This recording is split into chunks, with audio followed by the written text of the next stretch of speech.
నేను district food safety officer Y Ramaiah అండి నా పేరు. నేను Konaseema district food safety officer. ఈరోజు వార్తా పేపర్లో ఒక సబ్జెక్ట్ వచ్చింది. దాంట్లో ఏదో జొన్నల్లో రాళ్ళు మసాలాలో చెడిపోయినవి ఉన్నాయని వార్త విని నేను ఈరోజు మధ్యాహ్నం నుంచే వచ్చి సెర్చ్ చేశాను. జొన్నలు ఒక శాంపుల్ పంపించున్నాను. దాంట్లో ఏమైనా అలర్టేషన్ ఏమైనా ఉంటే వారి మీద కేసులు పెట్టి చర్యలు తీసుకోవాలి. అదేవిధంగా మసాలా ప్యాకెట్లు ఉన్నారు, అవి చూసి అవి ఏమైనా ఉంటే సీజ్ చేసి దాన్ని కూడా కేసు ఫైల్ చేస్తాం. సార్ జొన్నలు 4 కేజీలు ఉండాలి శాంపుల్ కంపల్సరీ అండి. ఒక్కొక్క ఐటమ్కి ఒక క్వాంటిటీ ఉంటుంది. జొన్నలకి ఏది ఉంటుంది, రైస్కు బ్యాళ్ళు అంటే హాఫ్ ఒక్కొక్క ఐటమ్కి ఒక చట్ట ప్రకారం ఉంటుంది. దాని ప్రకారమే తీయాలి. తీసుకున్నారు. సీసీ కెమెరాలు సాక్షిగా తీసుకున్నట్టుగా అడగడం జరిగింది మేనేజర్ని. అది నోటీస్ రాలేదండి. ఇప్పుడు శాంపిల్స్ ఇచ్చారు, అవి పరిగణలో తీసుకుని చెక్ చేస్తారా? అవి చెప్తున్నాను కదా, అది క్వాంటిటీ లేదు.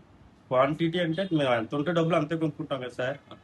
అంటే నేను శాంపుల్ మా చట్టం ప్రకారము కనీసం 4 కేజీల ఐటమ్ ఉంటే పంపాలి. 4 కేజీల ఐటమ్ లో చిన్నది తీసుకున్నాం. మేము తీసుకున్న బడ్జెట్ ప్రకారం అది ఏమన్నా జరిగితే మరి మీరు శాంపుల్ ఎందుకు తీసుకోవాలి? పంపిస్తాం, అది కూడా పంపిస్తాం. మరి పంపించిన 4 కేజీలు ఉండాలంటారు సార్. అంటే ఏదైనా యాక్ట్ ప్రకారం చట్టం తీసుకోవాలంటే ఖచ్చితంగా అంటే ఒక్కొక్క ఐటమ్ అన్ని 4 కేజీలు కాదు.